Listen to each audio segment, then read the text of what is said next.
Okay, I'm going to show you how to make butter tarts.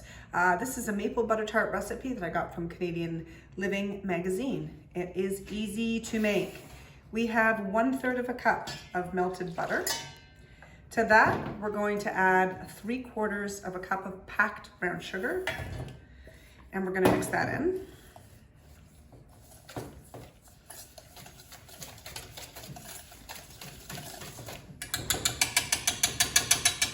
And we're going to add 1/2 cup of maple syrup.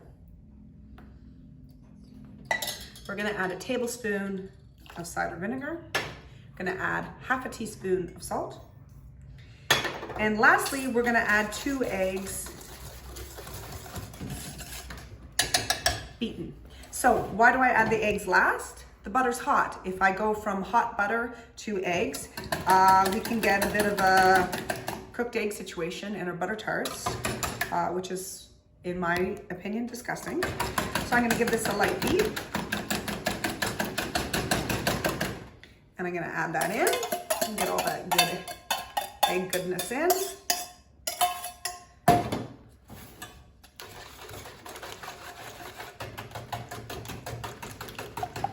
Now, I haven't tried substituting a tablespoon of lemon juice for cider vinegar, but I think that that would be a nice addition. I'm going to roll up my pastry and show you how to fill these up. You might consider in addition to this, you could put pecans in your tarts, you could put walnuts. You could toast the walnuts first, just in a dry pan on medium heat until they get to a nice smell. Or also you could sink some nice dark chocolate in the bottom of your butter tart. It's super sweet, obviously, and a super dark chocolate underneath, or a nut, like a walnut, which is also a little bit bitter, is a nice counterbalance to the super sweetness. And that's it. They're the easiest thing to make. Also, I find very easy to eat. Okay, our pastry has rested for 30 minutes. Now we're gonna roll it out. I'm gonna roll it out today and I'm gonna make tarts with it. I'm gonna make some butter tarts and some apple tarts. If you wanna make a full pie shell, I'm gonna give you a little bit different advice when it comes to rolling it out. Simply because you have to roll it out really thin and you need to be able to lift that up into, to get it into a pie pan. When you're cutting pastry out for tarts, your pastry cutter is going to basically lift it up, and it's not really hard to get it out. Okay, so number one, as you can see, I have floured the surface of my table. This is important because you don't want your dough to stick. So I've floured the bottom, and I'm also now going to flour the top. Okay, and I'm going to flour my rolling pin.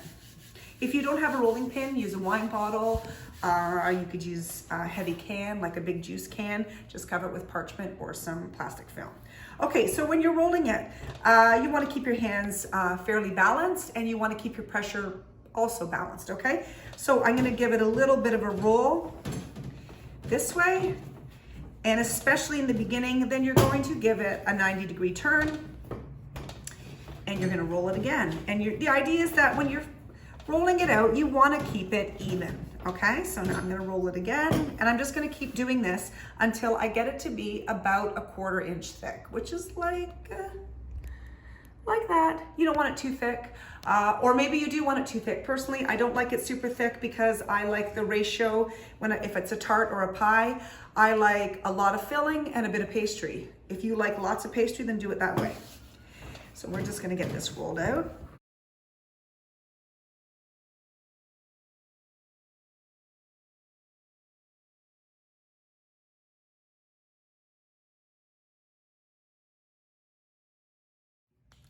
Okay, so with our pastry recipe, we filled 24 standard muffin tins. Just so you know, you need a 4-inch cutter for this. If you do not have a 4-inch cutter, look for a can lid that's 4-inch, or a plastic cup or a plastic container that's 4-inch. You can improvise. My only caution against using a 4-inch glass is that because it's pretty aggressive twisting to get it off, you wouldn't ever want, obviously, a piece of glass to chip and get into your pastry, because sad times when you perforate your larynx. Just one other thing is that you need to really spray this when you're making tarts like this. Especially, I've got butter tart and apple tart here. There's syrup that can bubble up and slip down, and it's terrible to try to dig it out. So number one, don't overfill your shells, and number two, make sure you spray them. If you don't like using cooking spray, a cooking oil, really heavily coated with butter or something. Okay, we're gonna fill these up. Preheated oven, 350, and you're gonna have tarts in 20 to 25 minutes. If your oven is unpredictable, please turn your tarts every 8 minutes or so, just to make sure that they cook evenly. All ovens have a hot spot, and mine oven is no different. I hope you enjoyed this pastry lesson. I hope you make apple tarts or butter tarts or some other magnificent tart. Thanks a lot. Thanks for watching. I'll see you later.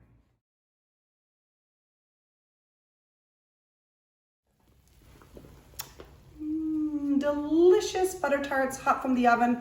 Allow them to cool for about 20 minutes if you can, otherwise you'll burn your mouth.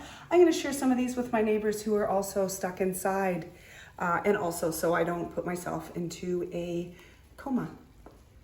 Happy baking.